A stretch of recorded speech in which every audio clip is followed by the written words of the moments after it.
The Brooklyn Nets through 5 games this season are 1-4, and they are one of the 5 worst teams in the NBA. They have looked absolutely disjointed and horrible so far, and frankly, as for what needs to happen to actually make this team work, it's gonna be a lot. So let's talk about it.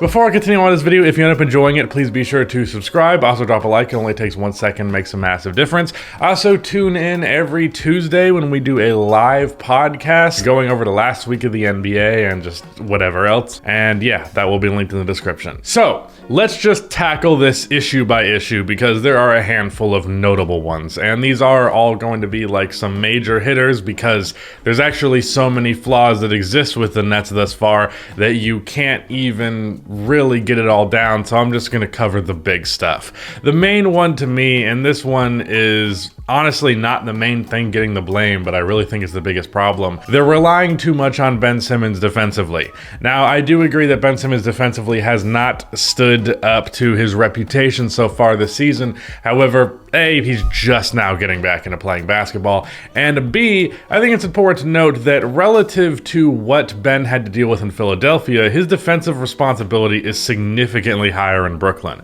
As of right now, he is easily their best defender. It's not even close to a contest, and he doesn't have someone like Joel Embiid on the backside to help him defensively. So as a result, he's kind of having to be the guy to anchor a defense, and that's just not really in his skill set. Other than Royce O'Neal and Nicholas Claxton, those guys are both pretty alright defenders.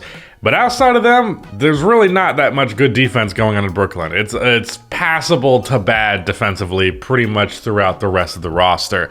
And Ben is still a great defender, but he's not going to single-handedly make up for all of that. This is not a Rudy Gobert type of thing where he's just so good defensively and the system is built in such a way that he can pretty much single-handedly make up for a lack of defensive personnel. There's also a huge conundrum with their defense that exists with the idea of Ben Simmons playing center, because offensively Ben at center makes sense because modern basketball and all that, but in terms of just being a big body, being able to handle being pushed in the paint, being able to out-rebound bigs, being able to body them, just in general, Ben Simmons hasn't really got it like that as a center. He's capable of doing it sometimes, and I'd say probably like 40% of the time, but that 60% of the time is really screwing them. And as a result, they're having to play him with Nicholas Claxton, and I don't need to tell you why that's a spacing problem. Those two just jam the paint, and it makes more contested mid-range jumpers on the table for the Nets, and it's not like they take enough of those. And since I've addressed him quite a bit now, let's just talk about Ben Simmons, because he's definitely the biggest thing getting the blame right now, and understandably so, because it's the most obvious thing. I would argue the defensive personnel is really their biggest problem, because I ultimately think that Ben is going to figure shit out, but you can't just figure it out and then be way better defensively. Sure, a defensive coach should come in there and change shit, and we're about to talk about Steve Nash, don't worry about it. But overall, unless they make some major trades, which I don't see happening, their defense is not going to be good at a baseline, and that's a huge problem, and that's something that's going to be more overarching throughout the entire season. I think Ben's going to step it up and not be so much of a problem going forward, and that would obviously spell better defense as well, but not enough to make up for how much of a hole they are in on that end. That said, Ben Simmons has been fucking awful so far this season. If you want to see a serious, more in-depth look into that, over on my second channel, I posted a video about Ben specifically and how he's fallen off from what he was on the Sixers and what he can do to return to it. I'm going to still say some stuff about him here, but it's more in-depth over there, so that'll be linked in the description, card above, all that. That said, Ben Simmons is averaging 5.6 points per game. That is a problem. You can't do that. I am the biggest Ben Simmons defender there really is at this point, and frankly, it's impossible. It's hard to watch. It's really hard to watch him be as bad as he has been. I think some of it's back stuff. I think a lot of it's coaching. We're going to talk about coaching in a second. But ultimately, his motor, his wiring, that shit has to fundamentally change to what it used to be, if not more in order for this to succeed. Not to mention, doesn't help that Ben isn't exactly the most conventional big man in some areas. Like the areas where he's weird, it's helpful that he's weird, but things like being a great roll man, like knowing when to cut back door at the right time. He's done stuff like that in the past, but he has not done it so far with the Brooklyn Nets, to say the least, especially the rolling. And there's no excuse for it. It just has to be better. I think it will be, but if it's not, damn, you lost that trade, and that's a huge problem because you have to deal with that contract going forward, and this whole thing might just be done. That said, let's talk about what would be the easiest solution for the Nets, and that would be to fire Steve Nash. Now, I want to give Steve Nash this caveat.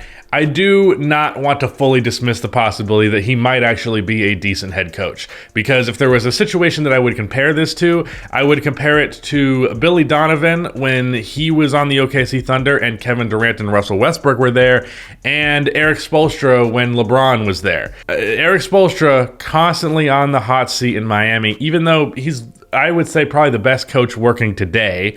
But at the time, he was also great, but it really seemed like he wasn't allowed to coach because LeBron was kind of the coach. Similar thing in OKC. Like, the moment that Billy Donovan was given a team where Kevin Durant and Russell Westbrook were not telling him what they were going to do, and he kind of had to listen to them because they're going to choose those two over him. Instead, he got a bunch of young players and Chris Paul, and he managed to make a playoff run and looked like one of the better coaches in the league, and I believe he was even up for Coach of the Year consideration. So Steve Nash might actually be a fine coach that's just been limited, but that said, there's a change necessary regardless of what it is. Either Kevin Durant, Kyrie Irving, whatever the powers may be, need to allow Steve Nash to actually be the good coach that he truly is, or he's not a good coach and he needs to be fired. Regardless of which one it is, it needs to change, because right now the coaching situation in Brooklyn is horrible. I know everyone's focusing on the Philadelphia 76ers and Doc Rivers in terms of firing a coach right now, but if there's any coach in the league that I think deserves firing the most, it is Steve Nash. And Kevin Durant, for all the dumb shit that he did this offseason, for all the things he was wrong about, for all the things that were embarrassing about how he conducted himself this offseason, one thing he was damn right about was that Steve Nash is not supposed to be coaching an NBA team, at the very least, not this one. Pretty much everything that I'm mentioning could be mitigated significantly by competent head coaching. Like, the defensive system is terrible. And again, I mentioned a second ago, the defensive personnel is not there, and Ben Simmons can't single-handedly anchor it. But their starting lineup, which features Ben Simmons, who's a great defender, Nick Claxton, who I'd say is an above-average one, and Royce O'Neal, who I'd say is a little bit above average as well. And then you have Kyrie out there, who's generally fine-ish these days, and Kevin Durant, who's generally fine-ish these days. That's a defensive team. The overall starting lineup, their bench has no fucking defense at all, but their starting lineup should be capable defensively. The whole reason you're starting Nick Claxton at center instead of Ben Simmons to begin with is so that it would be capable defensively. And yet that lineup has the worst net rating of any lineup that I think the metric was that played 40 minutes or more together. The Brooklyn Nets starting lineup is currently statistically the worst in basketball. And I'm pretty sure it goes for both sides of the floor, but especially defensively. And it's a huge fucking problem, because you're sacrificing your spacing with Ben Simmons playing power forward and Nicholas Claxton playing center, and you're not even getting the defensive benefits. You're not even reaping the defensive benefits. So at that point, either all of these players forgot how to play basketball, or there's just no structure in front of them whatsoever. And yeah, you can still be kind of good at defense sometimes just for pure effort and skill that they already have pre-established. But if you don't have any kind of direction as to your defensive game plan, if defensive communication is not preached and made sure that it's happening, that kind of shit, if that's not seriously emphasized, it will not happen. And a good coach could change that. Another issue, and this one is one that will mitigate itself, I believe. I think I said mitigate like 15 times in this fucking video. The bench mob has been terrible so far. Patty Mills is the only guy who's positively contributing, and TJ Warren has yet to show up to do whatever he's going to be doing for them.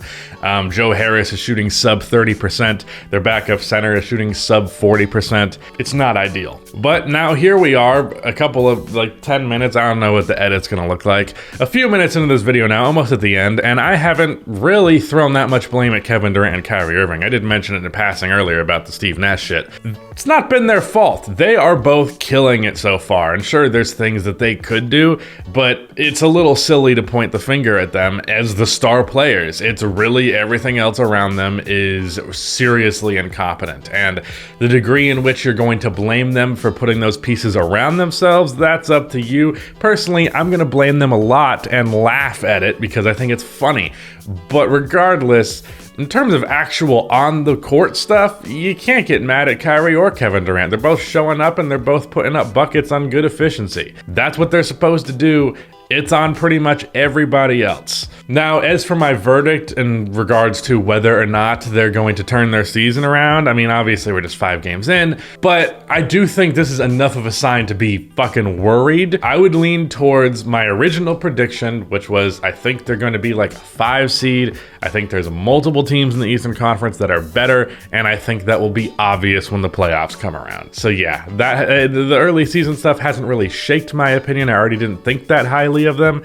But if you did think highly of them, first of all, I don't know why you did that. But second of all, that's rough, buddy. Shout out to Rudy for editing this video. Again, go check out that podcast. Go check out recent episodes. It's really fun to do live, and you can also become a member and actually hop on the podcast and talk to me, Alex Hoops, and Rudy, who all host the podcast. But yeah, that is it. Goodbye.